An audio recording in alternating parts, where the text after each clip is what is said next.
কম দামে পাঞ্জাবি বিক্রি অপরাধ যদি হয়,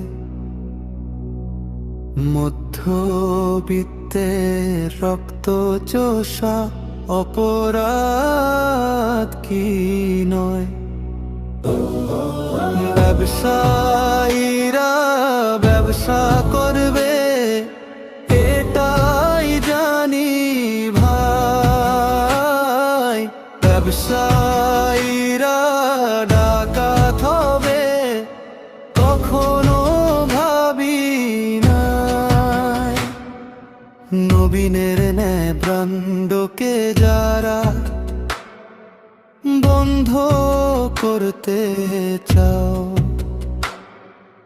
তোমরা কভু ব্যবসায়ী নও, বলছি শুনে না।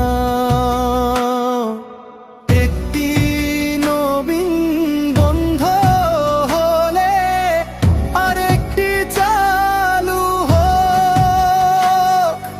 নবীনের ন্যায় ব্রান্ড তো দেশে